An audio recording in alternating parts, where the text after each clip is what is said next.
Well, good morning, everybody. I'm Dr. Patrick Callahan. I'm the president of the Alliance for Excellence in Online Education. I'm also a special lecturer at Oakland University, and I'm also an adjunct faculty member at Macomb Community College. Welcome to the most recent micro seminar focused on finding the right blend between online and in-person instruction. This year, we celebrate our 20th year of supporting and recognizing excellence in online education. After getting input from our members, we decided to stick with this micro seminar format of programming, really until the post-pandemic kind of after effects have dissipated. We are looking to get together in the near future. So do know that I think that type of interaction to get together for an in-person symposium is something we're working on, and we're thinking potentially in the spring of 2024 to have that.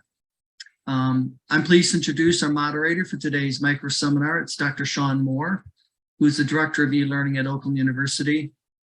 As many of you know, Sean is a man of many talents, but I didn't know if you knew that Sean is the bass player for a very successful band called Stroller Coaster. And in the September of 2021, they released their latest album called Blue Sky Meteor. So it's now available to stream on Spotify. So Sean, I understand you can access it on Spotify even as we speak. That's right. That's right. Check it out. All right. Sean, I'll turn it over to you.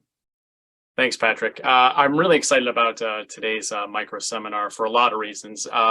We've all been through a lot of strange things with the pandemic, and one of the things that it's really done is shine a light on online learning, which is, if any silver lining can be found from this, we see a lot of both students and faculty who are more receptive to online since they've done it and said, well, we can actually do this.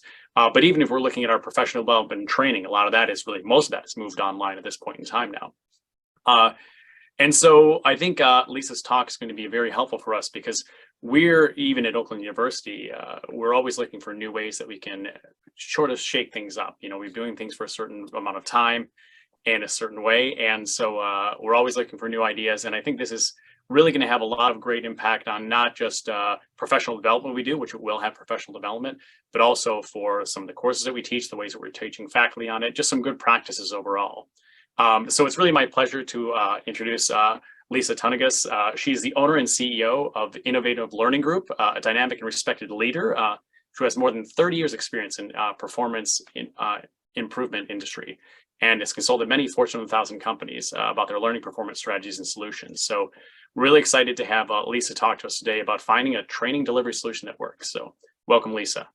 Oh, thank you. That was very kind. And we were just talking, my husband plays bass in a band as well. So we'll have to connect you guys. It's terrific that you have hobbies like that. So I want to just jump right in and ask you a question, and you can feel free to come off mic and shout out the answer or put something in chat, and Dr. Moore will help us. But my first question is, I'm curious, do you feel like your department is stuck in a rut and maybe, using the same delivery methods over and over?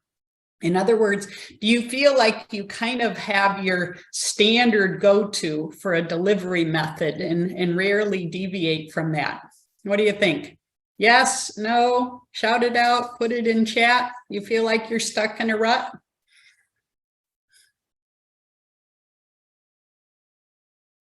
What do you say in there? Not really? Okay, excellent, Lynn. A few yes. Can you hear me? Yes. Do you have any feedback? Do you have any? There is a little feedback right now. Microphone feedback. Let me just put this. Okay. So we need to change as the delivery changes. So we're not stuck at all. We're trying to transition with this digital transformation.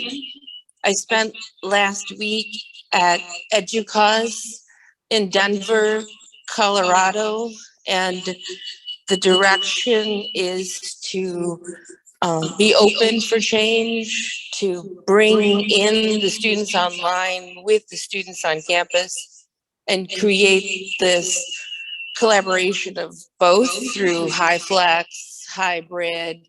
So we have a lot of hybrid classes now and looking at the high flex transition. Okay, that's Very awesome. excited.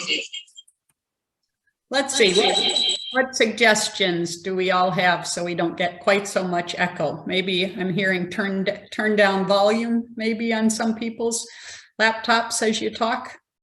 Excellent. Okay, thank you for chiming in. I guess maybe kind of in the same vein, do you feel like maybe you could improve performance and get more impact if you kind of mixed up that blend of your learning solutions? And when I say impact, I mean, you know, people could do their jobs better, or students would learn more and go out into the real world and apply more, you know, so people could do their jobs faster, maybe do them more accurate, maybe less wasted effort.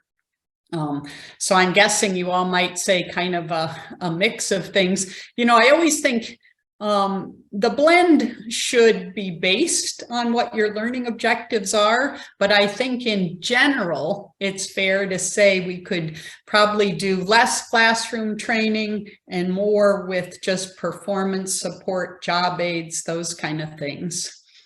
So I think if you found yourself saying yes to any of those questions, we should have a lively discussion here for the next 45 minutes or so. And, you know, with our title, you know, finding a training delivery solution that works, I think what we're going to see is it's often a blend of those learning solutions. So throughout the chat this morning, we're going to focus a lot on how to get that right blend or that right mix of delivery methods so we can improve performance of our audience. So we're going to talk about a few things today for our agenda. We're going to discuss a simple 3-step process to get the right mix. I'm going to show you an interactive tool that's actually going to help select those delivery methods. And then we'll explore just a variety of case studies. So I think you're getting the sense already. Let's keep it interactive, and feel free to come off mic and talk, or feel free to put things in the chat, and Dr. Moore will help with those things in the chat if I miss them. Okay, Janice, thank you. Good. So now you can chime in some more. So if we're talking about great performance, what about these people? How did they become great performers? You know, do you think they went to a 2-day workshop or watched a couple of YouTube videos and became great at what they do? I don't know. I'm guessing this doctor, though, right, spent years in residency. I'm guessing the musician, like Sean and my husband, spent hours practicing, holed up away in some practice room in a music education building somewhere. And I'm guessing this skier spent hours out on the slope in all types of weather. Yeah, excellent. Practice, practice, practice. And I know for me, learning instruments or learning sports, same thing. But I'm curious who might like to come off mic and share a little bit about how you feel you've become a great performer at something. And it could be a hobby, it could be your job. What are the things that you think attributed to becoming a great performer? You want to go, Nick? Is that a hand raised? Sure, I'll take a swing. I would like to call it a healthy obsession, or an interest that exceeds most others' efforts. I love that. That's nice. Anybody else? Yeah, it really that intentional focus and obsession. You know, I think often when people think about it, these are the kind of words that come to mind, right? We heard Dr. Callahan talk about practice, certainly for sports and music. I know I've been doing this CEO thing for 18 years and can't try out enough things in practice to get better and improve performance. But I think often we need reflection. I think it helps to have feedback, right? I think we have to have some failures along the way and get some coaching, maybe some things like trial and error. Yeah, feedback is huge, Sean is saying. Terrific. I'm sure that skier feels like she's had some ups and downs coming down that mountain. You see the word spaced here. It's often good to have some time or an interval in between one learning and another learning, just so you can reflect and try to apply it and practice it. So I think whenever I hear people talk about learning something really well, you think about that 10,000 hours to become an expert. It's all these things that you see on the Wordle cloud here. So we've been throwing around this idea of blended learning. Let's make sure we all have the same definition. So what I mean is that our solution uses more than one delivery method. So let's look at a few examples here. Perhaps you have a blended solution that does have some instructor-led training, but it also has a scripted manager pre-meeting and then follow-up meeting, and something simple, just 5 minutes with your manager. Why are you going to training? What do you think you're going to learn? How are you going to apply it when you get back? And then the same thing, once you come back from that instructor-led training, another 5 minutes with your manager. What did you learn? How are you going to apply it? How are we going to support you as you try this new thing that you learned in the instructor-led training? Here's another one. Maybe our blended solution starts with some e-learning or online learning, and then goes to some application exercises, maybe some online resources, maybe a community of practice. Or what about this one? This one's pretty robust. Maybe it starts off where all the learners get some kind of kickoff packet, which has the training plan, a podcast, some readings.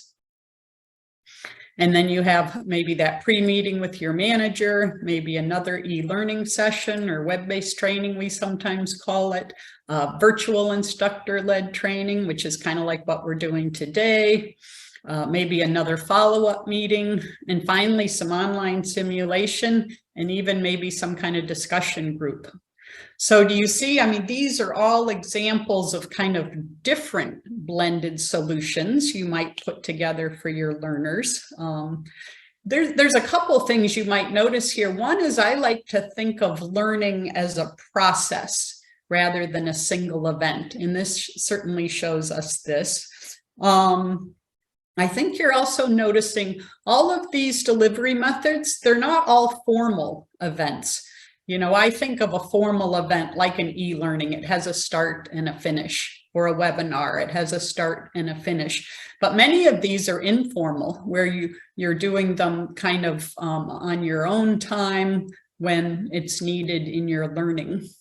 I guess that's kind of a nice segue. There's some terms called synchronous and asynchronous, if you've heard of those. We think about synchronous as like today. We're all learning together at the same point in time. Asynchronous is more like self-study, when you're learning when it makes sense for you, more like an e-learning or going to a discussion board or a frequently asked questions, for example. And I think one other construct we're going to talk about today with our blended solutions, you could be creating new training or a new learning solution. So it's the first time you're putting together your blend. But often I see organizations kind of switching up the blend. So maybe they're doing one thing today, but they want to take that single delivery method and create a different blend. Or maybe they have a blend today, but they want to create a different blend or a different mix. So lots of ways to get to this blend. So then that kind of begs the question, right? How do we get to these great blends? Do we just throw all the ingredients in the blender and voila, we have this terrific smoothie? Pretty cool graphic, huh? Do you see how it is that we're looking down on the top of the blender? I think our graphic designer had a good time with this. Unfortunately, it's not quite as easy as just throwing everything in the blender. But today, as you saw with our first learning objective, we're just going to share a simple 3-step process. So it goes like this. First, we're going to think about who's our audience. In other words, who are our learners? We're going to craft our learning objectives in step 2. And then in step 3, we're going to chunk it up. So in other words, we're going to think about the delivery method. We're going to think about the chunks of learning and the sequence of those chunks, and then how long or the duration of each chunk. That's my technical term for a piece of learning, is a chunk. So let's dive in a little more detail then, and we'll tackle step 1 here.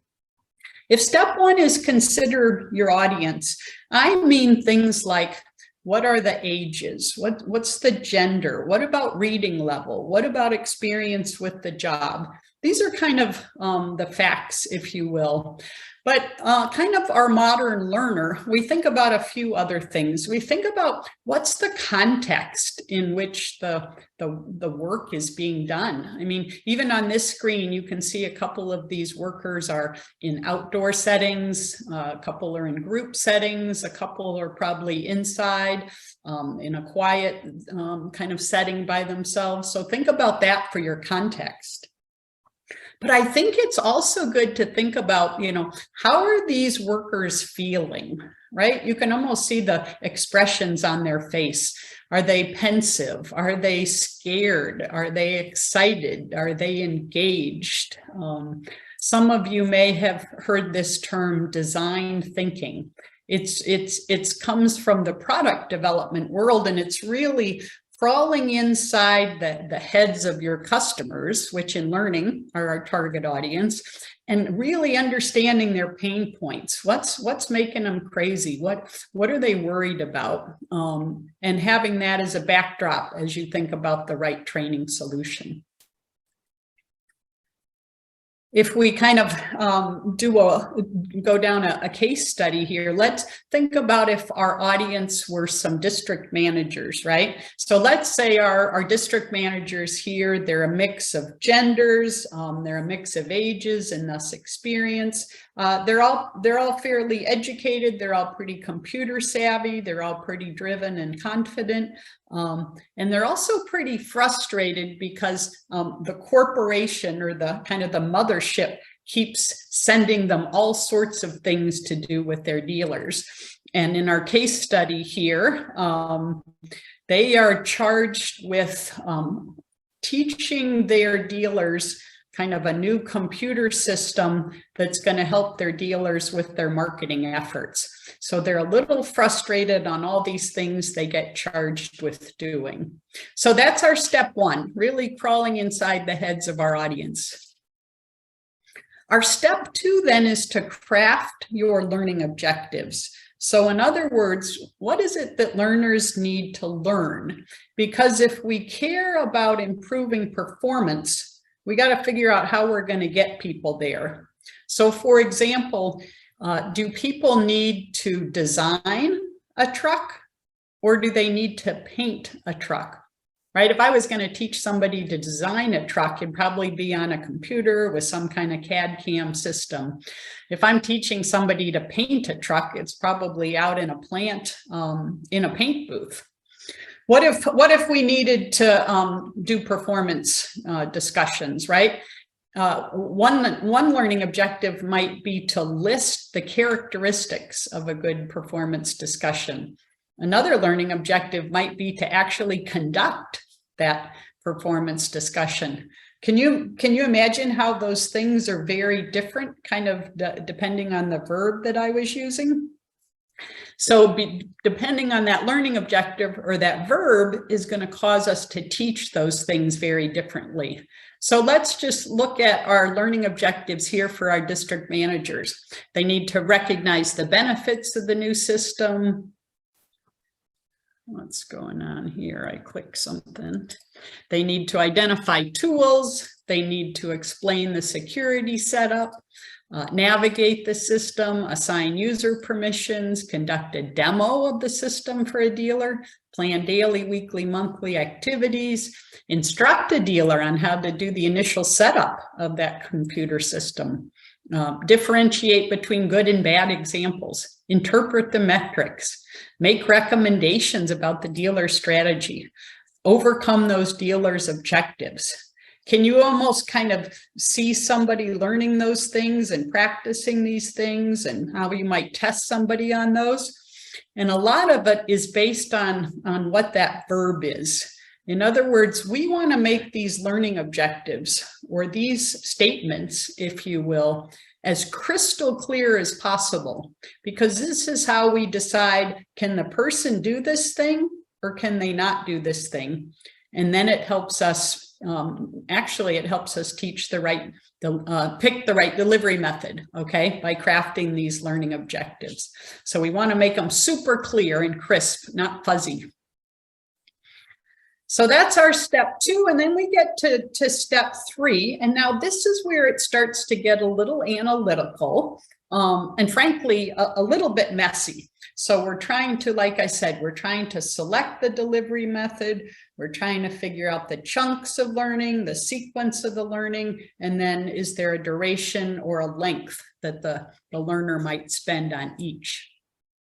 So we've been talking a lot about this notion of a delivery method, and there's lots of them. And the more technology we get, the more options we have for delivery methods. So you see on the screen, we have things like audio video presentations, level 1 e-learning. And level 1 just means it's kind of a page turner, you know, next, next, next. Job shadowing. Maybe level 2 e-learning that might have more interaction and more media, virtual instructor-led training. We could have just practice assignments, which is a good part of our learning solution. We could have level 3 e-learning, which is much of kind of like a full-blown simulation done over e-learning. We could have classroom training. We could have a simulation that's more classroom-based. We could do some field coaching or on-the-job training. What about job aids? Job aids we often call, you know, a simple like cheat sheet or other performance support. The idea of performance support is it helps you right when you're doing a task, right in the flow of your job. Maybe all we need is some documentation or reference information to perform better. Maybe it's some kind of community of practice like we're all in here today and collaboration. Are these delivery methods that you're familiar with? Are there any that I could explain a little bit more? Or are there ones you think might be missing from here that you use sometimes? Other delivery methods. Thoughts, comments on this slide?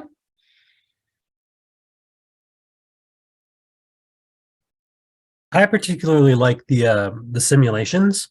I think those are really great. Yeah, if you could speak a little bit more about the simulations. And I know that this might be discipline specific of what the simulations could be, right? Some academic disciplines lend themselves more specifically to simulations than others. But actually, I like that, even if they're mock simulations in some way, you know, just made up. So if you could share a little bit more about your experience with those simulations, that'd be great.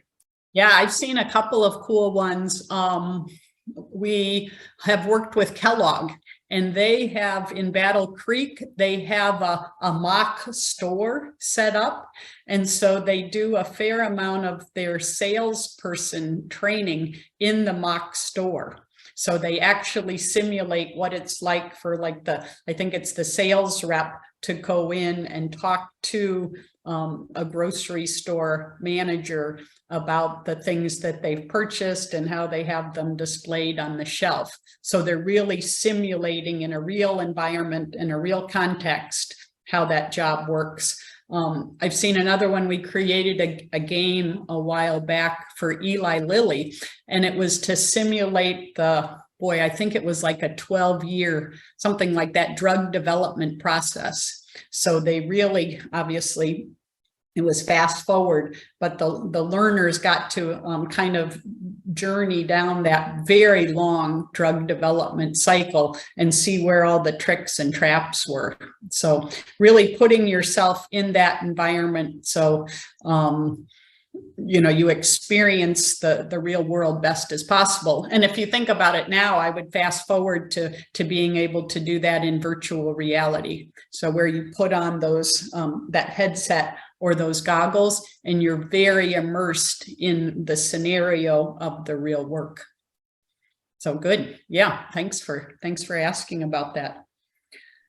So now I have oh, go ahead. Well, since you mentioned it, at EDUCAUSE, they had sessions right in the hallway with the headsets, and students and faculty trying out like a chemistry lab with the headsets and in the virtual reality. That's kind of cool for some things. I work with 3D modeling and have approval to get the headsets so that when students design the space using Revit, these 3D models, they can go walk through the space. So that's kind of exciting. A lot of companies are using that now. Yeah, it's great for things that are either, you know, too dangerous to do in the real world or too expensive to do in the real world, maybe just too inconvenient to do in the real world. We're doing a big virtual reality now for operators of a clean room where they're making vaccines. So we don't want, you know, the company doesn't want to close down the clean rooms to use it for training and practice. So we've created a simulated environment. So good examples. So this chart here is really a simple chart, but a really powerful one that helps us select the right delivery method. Because so far we've had our step 1 where we figure out our audience, our step 2 where we're crafting our learning objectives, and now we're at step 3 to select the right delivery method. And this chart will help us do that. So let me give you a quick orientation to it. The way we use it is our goal is to get ourselves in the acceptable range. Now, what we have here on the vertical axis is kind of a continuum where we can plot our learning objectives. So kind of a real awareness level, simple learning objective we would plot here. As we go up the continuum here, and a real skill-based learning objective we would plot here. What you see across the horizontal axis is the choices of our different delivery methods. You know, is it just a presentation? Is it a low-level self-paced learning or job shadowing? All the way to the full right side, you know, full simulation, classroom, etc. So this is how it works. If I have, you can take your finger or the cursor and you can say, okay, what if my learning objectives is just awareness? Like we know that riding bikes as a family on Sunday is fun, right? We slide across to get our cursor in the acceptable range, and then we slide down. And this tells us that a great way to teach that, or a great delivery method, could just be audio or video presentation or some real simple self-paced learning. What if, though, we needed, you know, at the end of the learning, the learners would be able to maybe, you know, recognize the different signs on the roads or the different parts of the bicycle, right? A little bit more complicated of a learning objective. Now you can slide over into the acceptable range and slide down. And these are probably good delivery methods to align with those objectives. Now, what if it was full-blown skill, right? The person needs to be able to ride the bike. So then you slide over to the acceptable range and down, and that's where you do get classroom or on-the-job training, all right? So the goal here is to plot your learning objective and get in the acceptable range. Now you're seeing a couple other areas here, probably not efficient. So what if we had that learning objectives that was just about, you know, riding bikes can be enjoyable. if you slide over here because you're using, Classroom, what if you're going to fly people all over the world to learn that, right? Probably overkill, probably not efficient. But what if on the flip side, your learning objective is to ride the bike, and you're going to do that with a video? How would you feel if your kids or niece or nephew or grandchildren were learning to ride a bike by watching a video? Might be a good first step, right? But not nearly enough to get to skill. So this is a great chart just to think about, what delivery method can I use so we can really achieve those learning objectives? And it's often about that verb. So we could probably spend an hour on this chart alone. We do have a nice white paper on our website. And we also have an interactive tool where you're actually moving the cursor and it moves around. So you can find that. It's an app or a website on the Google Play Store, or you can download it from our website. So this is a pretty cool chart that helps us select that delivery method. So if There was we a go back, question, Lisa, if that was your chart or from another source. we've adapted it. It's from Robert Brinkerhoff at Western Michigan University and Ann Apking, and they co-authored a book about high impact learning. So the original chart is from there. You're welcome to look that up as well. Thank you. All right, so if we go on with our district manager scenario and try to do this chunking up, so we now know that we need to understand our audience and our learning objectives, and then we can kind of think about this messy part of thinking about our blended solution. So if we go back to our objectives here, I think a couple of them lend themselves maybe to a podcast. Those first couple that were just recognize the benefits of the system, identify tools needed. Maybe these learning objectives could be tackled with e-learning. Explain the security setup, navigate the system, assign permissions, differentiate between good and bad examples, interpret the metrics. Can you kind of envision how you might learn all of those via e-learning? And then maybe these really should be instructor-led training. That's precious time in the classroom. Maybe so they learn to conduct the demo of the system or plan their kind of daily, weekly, monthly activities, or even instruct the dealer on how to do that setup in their dealership. And finally, maybe this here is best to tackle as coaching, right? After the instructor-led, more in a coaching scenario. So do you see how we've kind of gotten to this blended solution now, or mix of delivery methods, by kind of thinking real systematically about our learning objectives? And it's a little bit art and a little bit science, right? It's certainly fair to say you could come up with a blended solution that's a little bit different. And then often we think about our blended solutions as a learning journey or a learning path. I don't know if you're hearing that kind of terminology, but the idea that the learner starts the journey and maybe they have this podcast that's 2 minutes, and then they go on to the e-learning that's 20 minutes, and then the instructor-led training that's 4 hours, and then maybe the coaching that's some kind of coaching guide that's 6 pages. You see here on this graphic that we added the duration, because once we get real clear on the learning objectives and the delivery method, we're pretty clear on how in-depth we have to go on the learning.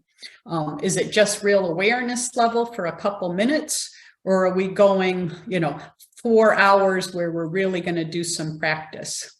Excellent. It looks like we found the citation to the book. Thank you very much for that. So that's our district manager scenario. We had our simple 3 steps: our audience, our objectives, our blended solution. What do you think about that? Do you feel like you've crafted ones that are similar? You like this notion of getting to the right blend to improve performance?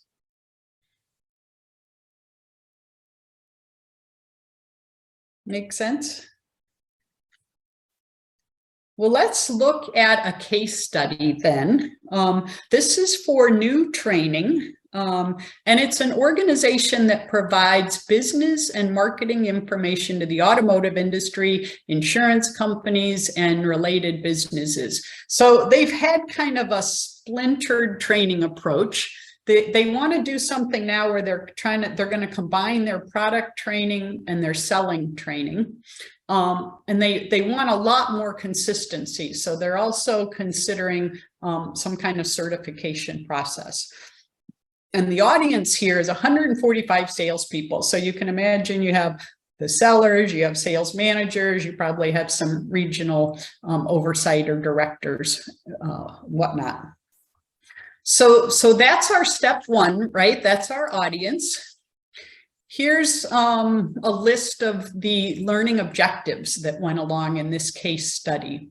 So they had to do things like these salespeople need to reiterate the expectations and the goals for the product. They needed to describe the learning process for the product, articulate the participation, describe the vehicle ownership life cycle, articulate how product A can impact the ownership metrics, recount how it's been successfully sold, and so forth. Apply the tools, use the tool, explain the vehicle ownership. So you can see, right? You can see a mix of types of delivery methods. And if you zero in on that verb, you can imagine this could get us to a nice blended solution. So here in this blended solution, we ended up with a brochure that tackled these learning objectives. We had some online readings that tackled how do you describe the owner life cycle.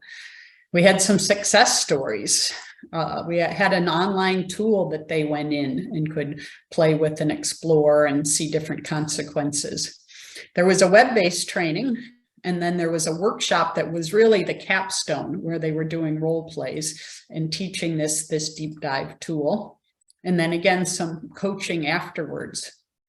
So a pretty robust solution here. And as you can see, a mix of delivery methods. And again, we can display it a little bit more like a path or a journey. And what was interesting here is this one, it had gates. So some of these assignments were gates, and you couldn't go on to the next portion in your journey until you worked with your manager and kind of passed out of the gate. Now, in these learning journeys, there's multiple chunks of learning. What we like to do is for each chunk of learning, create a one-page, we call it a spec sheet, but it's almost like a one-page that you would have out of a course catalog, where you'd have the prerequisites and the target audience and the purpose and the learning objectives and here your delivery method, etc. So really, you could hand these one-page descriptions off to multiple teams that they could go build this training. So this is just a handy little one-page tool. I wanted to show you, just go through another case study quicker. This was, again, new training for a global medical technology company, and they needed to deploy root cause analysis training. And it was really a very broad audience, all employees whose role required them to participate in and review or use the root cause analysis as they did their investigation work. So in this one, you guys are getting so good here. If we kind of fast forward, the solution ended up as 3 different e-learning courses that were each 30 minutes. And then folks could use an electronic performance support tool. And then finally, a more in-depth 6-hour workshop. So kind of a different blend here. So in those scenarios, those were both new training. I want to show you a couple that were a conversion. So this first conversion was for to teach suppliers of tier 1 automotive companies to use a quality system. So when they first started, they were doing a 2-hour webinar. And they quickly realized that wasn't very practical. They had thousands of suppliers to get through this training. So we worked with them to come up with a different blend, where first they had an e-learning template to get to some consistent messaging.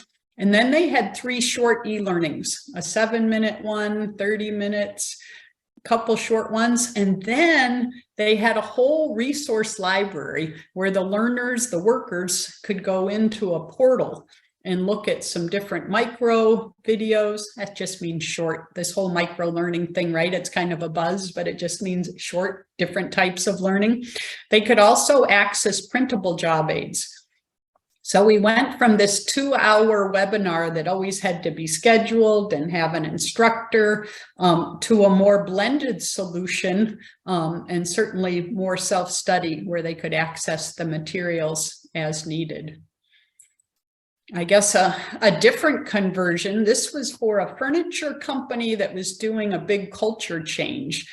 And when they started, they were doing a 2-day workshop. And a lot of the same things, right? It's pretty labor intensive, and also, right, quite a bit of time off the job. So we worked with them to get to a blend that first started with a 3-minute leadership video, and then 8 30-minute modules, e-learning, then just 1 day in the classroom, and then 21 different support tools that they could access just when they needed them. So those, I mean, we've seen a couple examples here. You can see the blends are all very different, but you can either create new training and get to your blend, or you can certainly take something that you have and maybe it's working okay, or maybe you want to shake it up a little bit and get to a different blend. So I think, you know, that was a nice way to kind of look at our 3 steps. Just figure out your audience, craft your learning objectives, and then figure out the delivery methods and chunk it up and get to the sequence. So I'd love to just take a few questions, or love to hear your comments and reactions to this if you have any.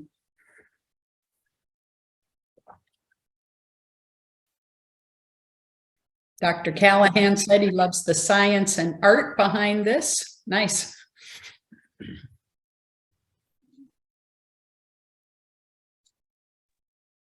Hi, Lisa. Good morning. I just two comments. You started out talking about how do we improve performance and the research behind that. And I think we who support faculty in higher ed institutions need to remember that as the options to deliver our product grow, with technology tools, the effective use of those tools is a learning curve.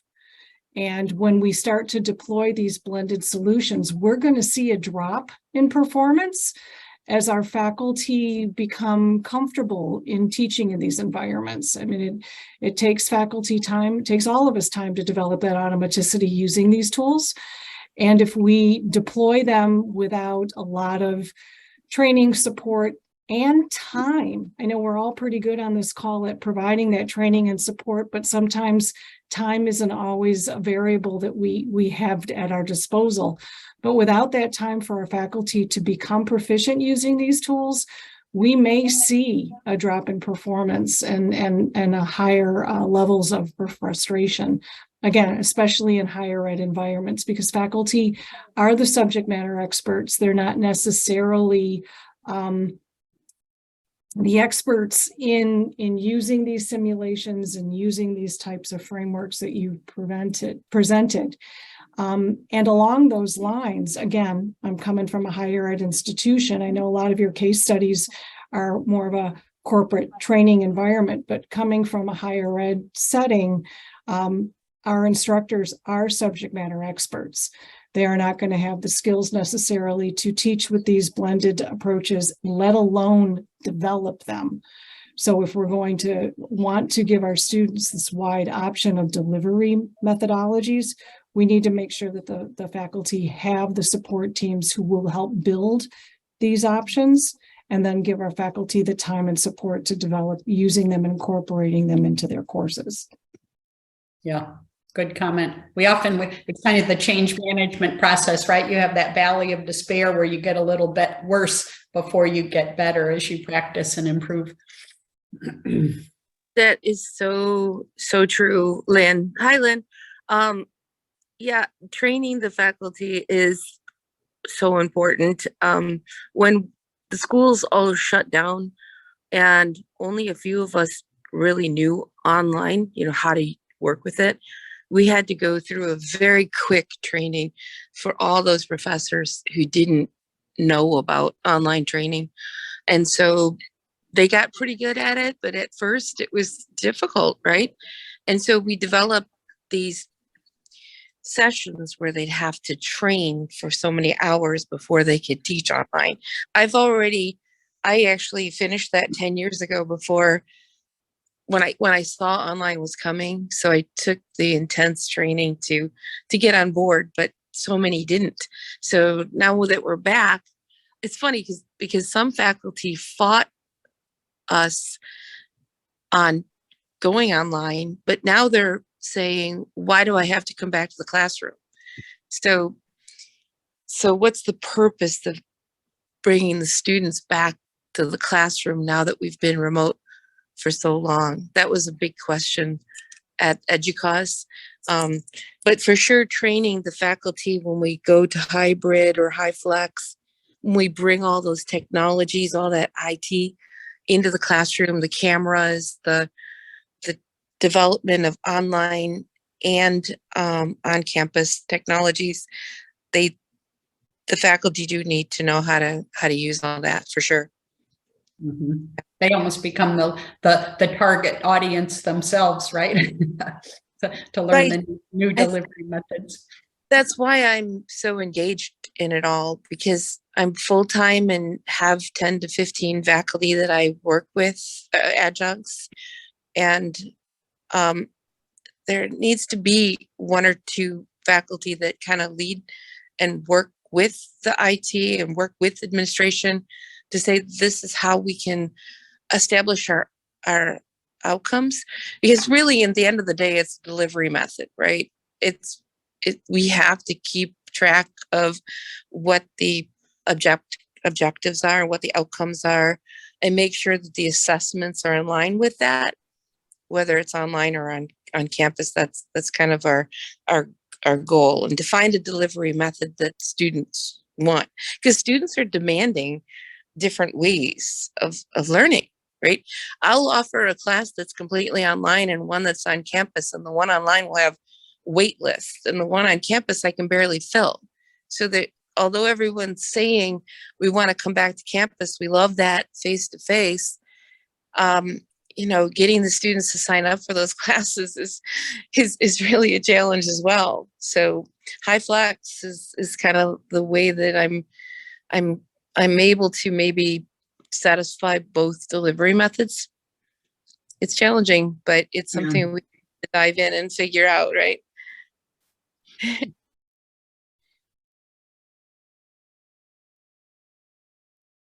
No, good comments. Does Nick have a question? Just a response to that comment. I think as e-learning professionals, we need to kind of shift the attitude and understanding of what e-learning was during the pandemic.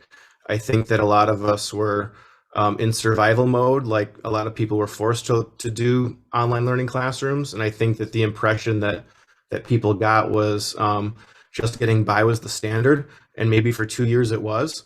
But we can't think of e-learning, or even students can't even think of online learning of that as a baseline. E-learning and online teaching can be so much more than that and better than that.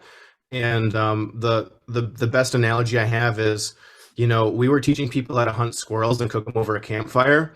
And I'd rather teach you how to set a table and put the forks and the napkins in the right order and have multiple courses and have a soup and a salad, have a dessert at the end. That's what e-learning could be. And during the pandemic, it was, the age of hunting squirrels and cooking them over a campfire. So we can't think that that's the standard. Yeah. Well put. Nicely said.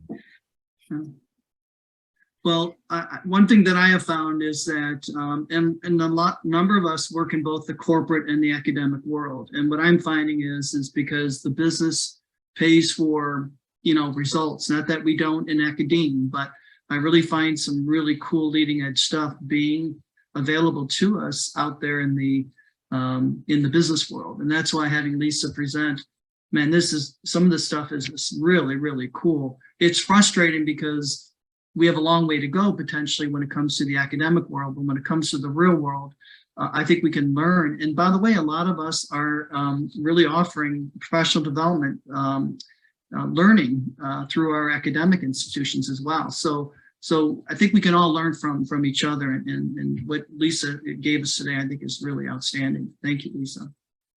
You're welcome. Well, and I'd be happy to, I'll share my contact info here quick. I'd be happy to keep in touch and continue the dialogue, and you're welcome to hop on our website. We have quite a few resources and tools and whatnot, or follow us on Twitter or LinkedIn. So I appreciate the opportunity. Thank you. Yeah. Just so you know, this session is being recorded, Lisa, and we're going to be offering up to our entire database. And certainly, I hope everybody will be able to share this information with the rest of your, your constituents out there. It's just so you know, basically, we are working on programming for the new year. We have a session on storytelling that we're going to be putting together. Storytelling is so powerful; it's so important as we look to build great content. That storytelling be a part of it. So we have a session coming, actually a micro seminar in early February. Another exciting thing we're doing is we're going to bring leaders, academic leaders, for a roundtable in March to discuss kind of what has happened since this post-pandemic era is now upon us, so we can really learn from each other, from each educational institution, as to how things have evolved and what we can do to support each other and to be on the leading edge in supporting best practices in online education. By the way, you can also find great material on our website regarding other micro seminars, in particular the results of our annual survey, which was a wonderful compilation of all sorts of great information I think we can all really learn from. I can't thank you enough, Lisa. Sean, thank you so much for all the great work you do. And I literally look forward to continuing this dialogue and into the new year. And we look forward to seeing you all at the next micro seminar, which will be in February. So thank you.